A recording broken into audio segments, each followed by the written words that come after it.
na kahit gaano mo pa siya ano, anong tawag dun, sinasadya mo man siya or hindi mo siya sinasadya is andun yung way of thinking mo na, "I should repent for this kasi I know this is bad. Alam kong masama 'tong ginawa ko and alam kong, anong tawag dun, mapagpatawad si Lord and kung galing mismo sa'yo na nagre-repent ka mismo is alam kong patatawarin mo.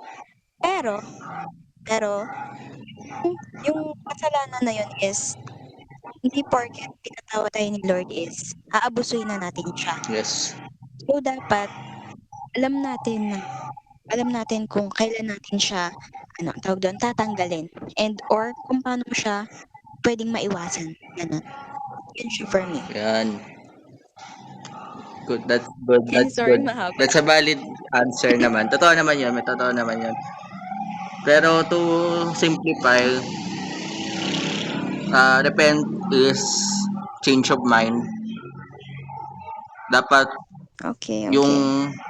pag-iisip natin, hindi na yung sa dati nating ginagawa, sa mga kasalanan na ginawa natin before. And mas magpo-focus na tayo sa kung ano yung gustong gawin ni Lord sa buhay natin. And it's not going to be easy. Yes, yes. It's not going to be easy. Aminin ko yun. Like, habang namumuhay pa tayo dito, may desire pa rin talaga tayo na gumawa ng mali. May times pa rin nagagawa tayo ng mali even if na tinanggap na natin si Jesus sa buhay natin. Been there. Kaya ano eh. So, Mahirap. since ang gusto mong mangyari sa buhay mo is mag-repent mula sa inyong mga kasalanan, sino lang yung makakagawa nun para magawa mo yung repentance na yun? Ulit ko, wait lang, naglalag ako, sorry. And Ulit. since gusto mo mag-repent mula sa mga kasalanan mo, sinong tutulong sa'yo para magawa mo yun?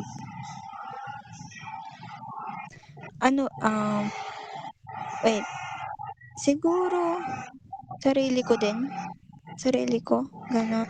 Actually, ano eh, kung sa sarili natin gawa, hindi natin yung magagawa.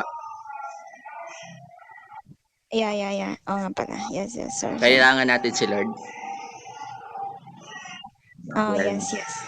Kaya, naparito siya, namuhay ng perfect life na hindi natin makakaya on our own.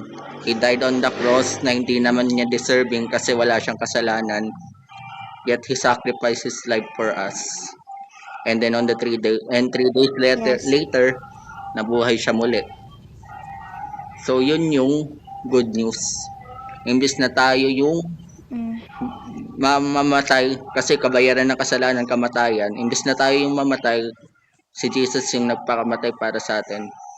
He did the sacrifice. He sacrificed for us. Kaya yun yung good news. Ang kailangan na lang natin gawin, ang kailangan lang natin gawin dito is maniwala at tanggapin si Jesus sa buhay natin as our Lord and Savior. Yung paniniwala niyo po ba dati, may tanong ako sa inyo.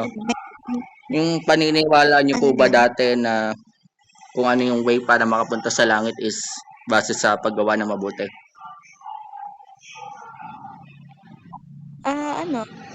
Wait lang. Ulit lang. Sige, naglalag ako. Sige, ulitin ko. Kung ano yung way mo, may iba ba yung way mo para yung view mo ng isang way para makapunta sa langit? Way ko mismo? Kasi ilan sa atin yung way para makapunta sa langit is paggawa ng mabuti, pagsunod sa utos. Sa tingin mo tama yun? Ayun.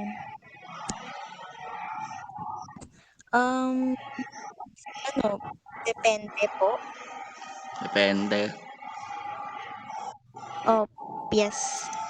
Actually, kasi continue. yung iba kasi gumagawa sila ng mabuti para lang na mapunta lang sila sa heaven. Wait lang, telag ka po. Utos na gano'n. Ay, sorry, Sige sorry. pa, ulit na lang. Ito, okay na. Okay na po. Ito,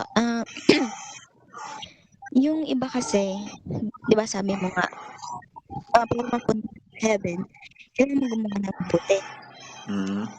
Yun yung iba. Tapos, yung iba kasi, gumagawa lang sila ng mabuti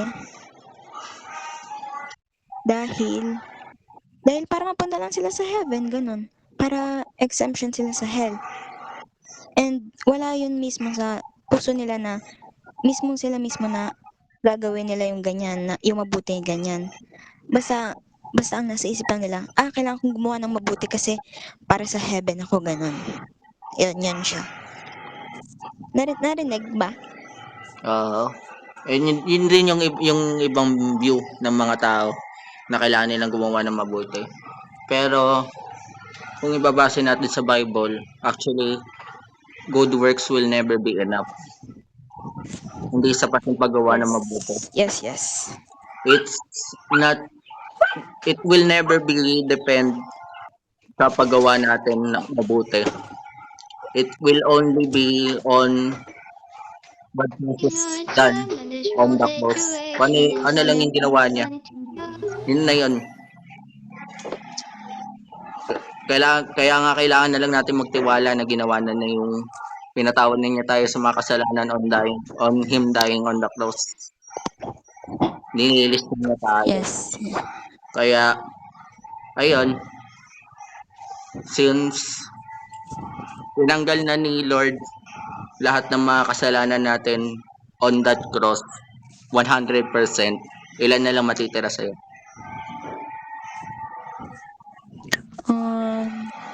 Di ko maano, mawala. Di ko maano. Kasi, ano eh, Ito. tinanggal na niya lahat ng kasalanan natin, past, present, and the future. Since 100% lahat ng yun, ilang percent na lang matitira sa'yo? 50? Di ko sure, 50? No. Kung ibabase natin yan, Jesus died for all of our sins. Lahat, 100%. Even yung mga gagawin mo pang pagkakamali. Since 100% yon, ilan na lang matitira sa'yo? Kinuha niya lahat eh. Wala na. Wala na. Since wala na, saan ka na makakapunta pag namatay ka? Probably heaven. Yes. Ganun yung good news. Ganun lang kasimple. Hindi yan nakabase sa paggawa natin.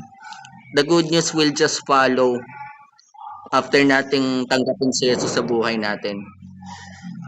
Ano lang yun, parang fruit. Parang kung tayo nakaugat kay Kristo na yung salvation natin, tinanggap na natin kay Kristo, yung good works, susunod na lang yan. Kumbaga, gumagawa na lang tayo ng good news dahil as a way to say thanks, as a way to say thank you sa ginawa ni Jesus sa buhay natin. And it's not a requirement, Yes. It's not a requirement for salvation. It is the result ng salvation. Kaya okay sana kung nagigets mo na, kasi ganun talaga yun talaga yung good news ng Bible. Nag-evangelism ka na before? Actually, tinitas ako ngayon ni Pen eh. Akala ko kasi Pen magsasalita eh. Kaya ayun, pero thank God kasi umasa pa rin ako kay Lord na even though kala ko si Pen magsasalita, ako talaga yung inassign ni Lord eh.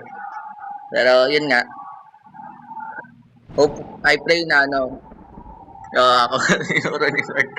Hindi ko deserve pero thank you pa rin kay Lord. Ayun, amen. Hopefully, and I pray na luminaw na sa iyo yung about sa good news, about sa gospel, na Jesus lang yung tanging daan para makapunta ka sa langit. It's not on our own. So, yun. Thank you. So, bago ang lahat, wait lang. Yes, He is the way, the truth, and the life. Wala nang iba. Si Jesus lang talaga. Amen. Amen. Si Pen, Amen. si Pen, nasan na? Actually, magpe-pray na tayo eh. Nandun sa may bakod. Actually, magpe-pray na tayo. Kung ayaw ni... Wait, Sige, puntahan. pentuhan mo. So, ate, Lail, may prayer request ka?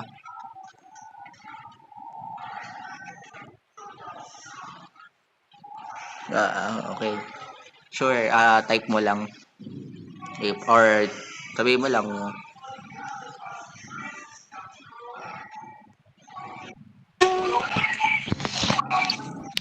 Okay, let's pray.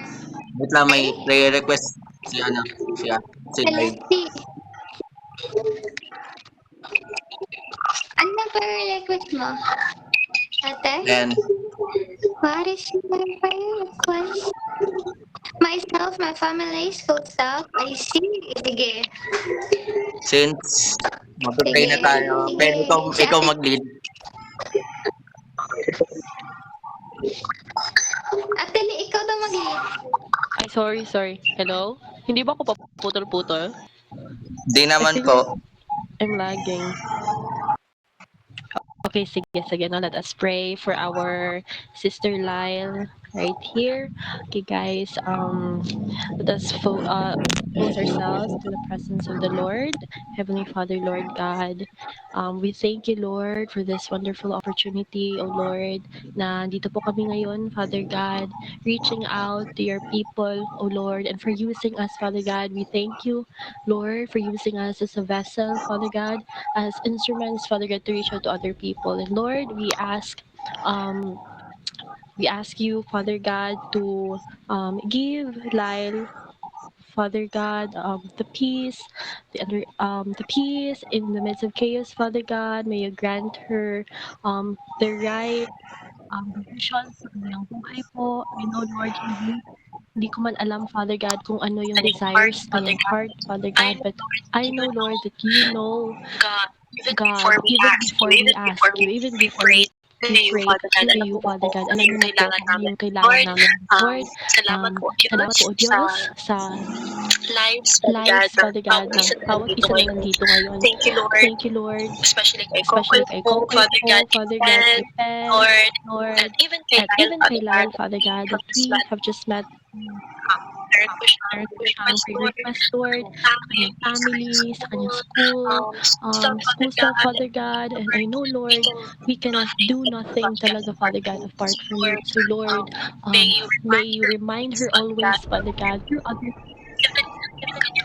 Father God, that they will show and reflect your love, Father God, that you have given them, Ginoo, that you have given us, Father God. And Lord, we cancel, Father God, the enemy's works, Lord, even in this game, Father God. I know that you are using this game for your glory, Father God, and we are praying, Lord, that you may use this, Father God, continue to use this game, O Lord, for your glory, Father God.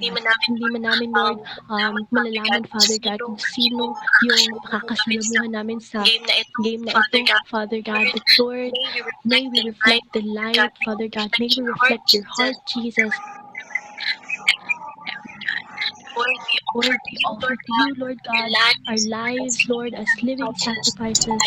Life po ni Nile, life po ni Ben, life po ni Kokoy, Father God, life ko, O Diyos, we are offering our lives, Lord God, for your glory, Lord. And this we pray, and we ask in the mighty name of Jesus Christ, our Lord and Savior. Amen and amen. Amen. Ate Lail, God bless sa'yo. Ate Lail, God bless po. invite ka namin sa sa fellowship namin. Pwede po kita i-add. Add ka muna pala namin dito. Na, na, Ang cute ng ano mo po, avatar. Yung sa akin kasi parang, what? invite ka namin sa fellowship namin. Sa Roblox din, dito rin. So, May Yes. server pa, no? It's another game po. Yes. Okay, Ah, okay. Mga what time ba? ano kami, 9:30 yung fellowship namin everyday. Morning? Evening. Hindi. Evening. Gabi. Gabi po. Ay, sorry, sorry. Sorry. Sorry, sorry, Okay lang. sorry. It's okay lang. So, yun, may iba pa po kayong account kasi yung may GC po kami sa IG. Opo, baka gusto niyo po sumali sa IG po. IG. Ano, pwede din. Yay! Ay, ano yan? Ano na lang, Wait na lang, lang po unpad ko. account. Oh no! At dahil dyan, Pen, lagot ka sa akin. Face the wall ka sa akin. Yan, Ayun, yan. nawala. Okay, okay. Pa-type na lang Ate LS kung naka-IG mo.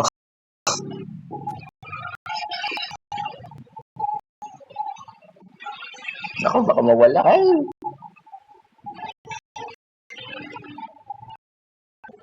Ang bagal ng ang internet ko.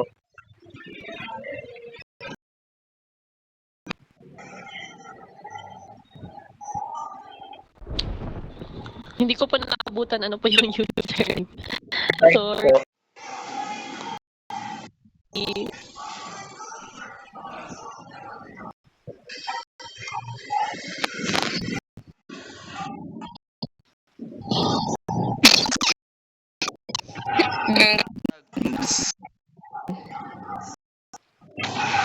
Kanina okay na. Okay.